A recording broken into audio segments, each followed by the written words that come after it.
we are lucky enough to have one of 5 National Guard counterdrug schools here in Washington.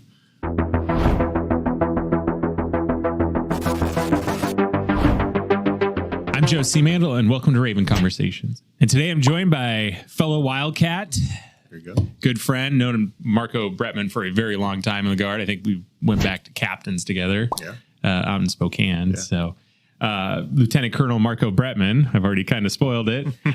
You are the Commandant of the Western Region Counterdrug Task or Training Center. Correct.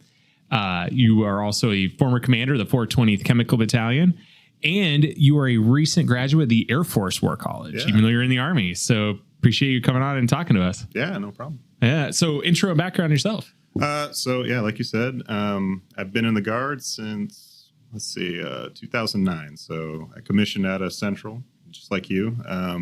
But I actually went active duty first. Was at Fort Riley, did 4 years there, of which we were one of the surge brigades on active duty. And at that point, I said, I'm going to look for other things. And that kind of actually led me to the Guard because during that time, there was a program going on where they would cut your service obligation in half if you went straight to the Guard and stabilize you for a couple of years. So with the options that I had, I was like, well, let's just try the Guard. And I had no aspirations to continue service whatsoever. And I'm sitting here, a few years from being able to retire. So the Guard has been a very good blessing in disguise, and I've really enjoyed my time. Yeah. Yeah. So how did you learn about the Guard? Obviously, coming off active duty, you probably knew a lot about it already, but how'd you learn about it? I actually had no idea. So it was, we had a transition center at Fort Riley, just like they have here at Waller Hall over at JBLM. There was a reserve component career counselor there. Went in, figured out what the options were. If I was going to go reserves, at the time I was a ordnance officer. So mid-teams were being trained at Fort Riley. Basically, if you left active duty and you were a logistics officer and you were male, you were going to get pulled right back to the reserves and be called to active duty to go out on a transition team. So my wife is from Puyallup, and we wanted to come back home. And so with the options at hand, went and talked, and they had that deal. And originally I was actually slotted to go to the 56IO as an S4. And that didn't happen, but joined the 116th ROC, and I had a contract job on JBLM when we got here, but it was a really crazy time to look for jobs in 2009 during a recession. And then I was actually laid off there, and the Guard really took care of us with, orders here and there, and I was coming in as I was looking for work. And then lo and behold, the HERF started in 2010, and I've been active full-time with the Guard ever since. So the Guard has been really good. Yeah, and I think one of the first times I met you is either you just took over as the 1041st commander. Mm-hmm. And this kind of leads into the 420th. Then you end up being the battalion commander of the 420th. And I don't think we've ever talked on the podcast about the 420th, which is probably one of the most complex battalions we have in the Washington National Guard. Real quick, can you kind of highlight what all falls in it?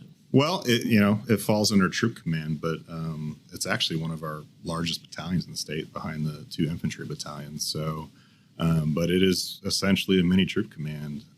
You have a chemical battalion headquarters, and then you have MPs with a law and order detachment, now a platoon after a swap at Louisiana.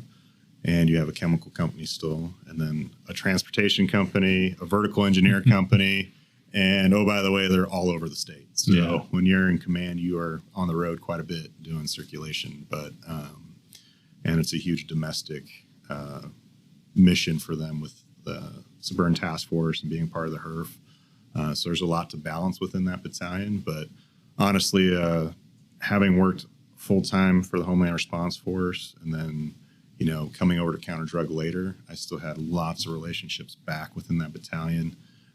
Most of my time in the Guard is in the 420th, either in command or as the battalion S3 or XO. And then outside of that, I've been in the JOG. So a lot of my feel has been the domestic operations side, and that is the place to do it. So, and that's one thing within the Guard from transitioning from active duty that I've always enjoyed is, training exercises and actual responses with our, state counterparts and actually, assisting citizens in the state of Washington. It's really, really fulfilling to be able to do those things. And now you're the commandant of the training center for the Western region that focuses on counter drug. Can you highlight what it is that you guys do there? Well, so it's a very interesting program of counter drugs. So most states have a state plans section of counter drug, and that's like the main focus where they provide analysts to agencies within the field to assist with countering narcotics through investigative support. We are lucky enough to have one of 5 National Guard counter drug schools here in Washington. And it hasn't been here that long. 2013 is when it came to the state. But we have a variety of military instructors that teach skill sets that can assist in countering narcotics and narcotics distribution within the Western region of the United States. Additionally, we're also authorized to contract out some training too that we don't have as specialized. But yeah, it's a really cool program. We have roughly 35 soldiers and airmen full time that either teach or support operations to teach, and we teach all over the Western United States with a lot of TDYs because we don't really have facilities like some of the other counter drug schools where they actually bring students onto their campuses and conduct training there. So. Yeah, and it primarily you're teaching as law enforcement, correct? Correct. We teach law enforcement, but we also have added prevention to what we do, kind of within guidance from the federal government as to what they're looking for. So we've added like the Army's MRT program. We did some of that with the Youth Academy here in Washington State, and it was very well received. Additionally, we do it's called SAPS Train the Trainer. So it's providing frameworks for prevention practitioners within the state or elsewhere. We just finished a course out in Hawaii, actually, helping out there. So we provide a lot of different types of training. The other things that we do is we have our most requested course that we have is a TAC Med course, and that's tactical combat casualty care. So we have a lot of Special Forces trained medics, but also 68 Whiskeys, and they focus on, teaching law enforcement how to prevent trauma from taking you, and actually teaching how to apply tourniquets, pack wounds, all that type of stuff. And we've had a lot of success with that, and heard back from a lot of students where they've used it in the field and saved lives. We have a fentanyl safety and awareness course that started, a couple years ago. That's really taken off. Just providing that awareness with everything going on with fentanyl right now, pretty much to law enforcement, but we also train NGOs as well. So just providing the awareness that they need. And we also have some investigative support courses, more the intel side. So analyst type training, and then the prevention block I already talked about. So. Yeah. So, for anybody that's watching, that's interested in attending the courses that's in, law enforcement or in the counter narcotics field, how do they get a hold of you guys? How do they actually schedule training? Website is the best bet. So wrctc.org. On there, we have a list of everything that we can train and offer and upcoming courses or whatnot. If you're interested in it, you can sign up, or there's our, point of contact via phone number there too. We try to request, agency emails so that we know that we're dealing with actual law enforcement officers. And we set up training all over the Western United States that way. So. Yeah, and we can definitely put that information in the notes of the podcast so folks can reach out and make sure that they get in touch with you.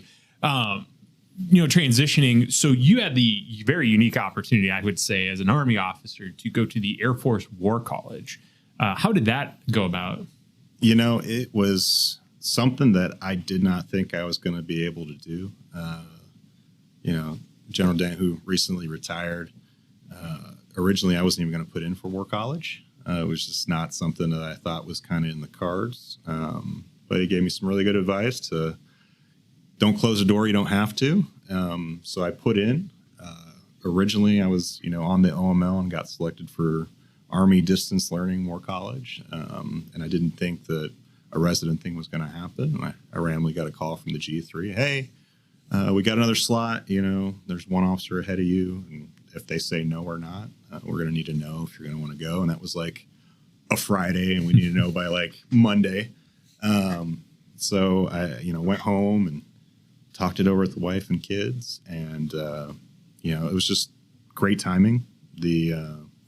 My wife works fully remote for her job, and the kids weren't in travel sports or anything else to where let's take a family adventure. And we packed up and moved down to Alabama to Maxwell Air Force Base in Montgomery, and we did 10 months at the Air War College. It was pretty unique. I mean, I would watch your photos on LinkedIn pop up, and you were kind of all over the place. Yeah, so really great experience. So I think we had 216 graduates, and of that, about 25% are international officers. And then kind of typical day would be, you do your reading the night before, you come in, and it's a big lecture hall. Everybody takes in a lecture collectively, but then you had seminar breakouts thereafter, and you're with the same group of 13 people the entire year. And it was just amazing to be in that environment and learning, and just really unique.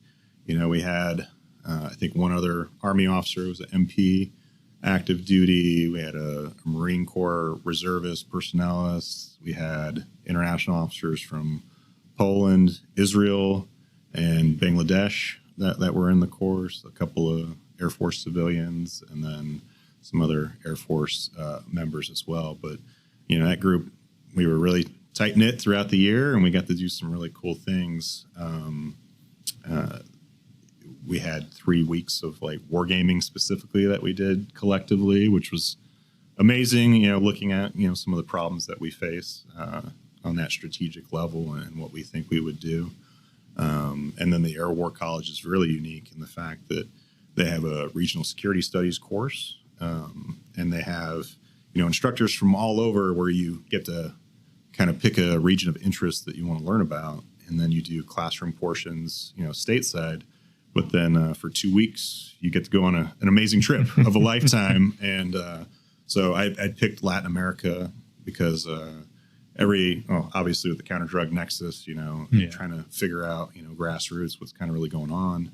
But we were fortunate that every war college has other agency representatives there.